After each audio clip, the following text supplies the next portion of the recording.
চলতি বছরের মধ্যে পাচার হওয়া অর্থের কয়েকশো কোটি টাকা ফিরিয়ে আনা সম্ভব বলে জানিয়েছেন অর্থ উপদেষ্টা সালেউদ্দিন আহমেদ। সকালে ক্রয় সংক্রান্ত উপদেষ্টা পরিষদের বৈঠক শেষে একথা বলেন তিনি। বিদেশে শিক্ষার আড়ালে পাচার হওয়া টাকার বিষয়টিও তদন্ত করা হচ্ছে বলে জানান তিনি। এদিকে সচিবালয়ে প্রথম কর্মদিবসে প্রধান উপদেষ্টার বিশেষ সহকারী আনিসুজ্জামান চৌধুরী জানিয়েছেন, দেশের ভঙ্গুর অর্থনীতিকে পুনর্জীবিত করতে কাজ করছে অন্তর্বর্তী সরকার। নুরউদ্দিন খানের প্রতিবেদন। সচিবালয়ে সকালে ক্রয় সংক্রান্ত উপদেষ্টা পরিষদের সঙ্গে বৈঠকে বসেন অর্থ উপদেষ্টা সালেউদ্দিন আহমেদ। পরে সাংবাদিকদের সঙ্গে কথা বলেন তিনি। জানান, পাচার হওয়া অর্থ ফেরত আনা সম্ভব, এজন্য বিদেশের সঙ্গে চুক্তি করার চেষ্টা চলছে বলে জানান অর্থ উপদেষ্টা।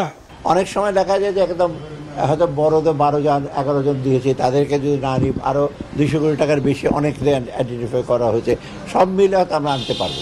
আগামী মাসেই এ নিয়ে দৃশ্যমান অগ্রগতি হবে বলে জানান অর্থ উপদেষ্টা।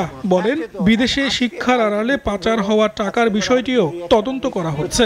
আমরা চেষ্টা করছি ইমিডিয়েটলি যেটি পারি, কতগুলো সেন্সিটিভ কেস করা হয়েছে অন্যগুলোরও আমরা চেষ্টা করছি যে যত তাড়াতাড়ি অ্যাটলিস্ট প্রসেসটা শুরু করি, কিছুটা ইন্ডিকেশন আসুক।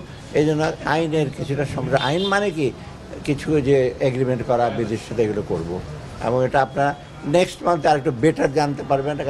এদিকে সচিবালয়ে প্রথম কর্মদিবসে সংবাদ মাধ্যমে কথা বলেছেন অর্থ প্রতিমন্ত্রী পদমর্যাদার প্রধান উপদেষ্টার বিশেষ সহকারী আনিসুজ্জামান চৌধুরী।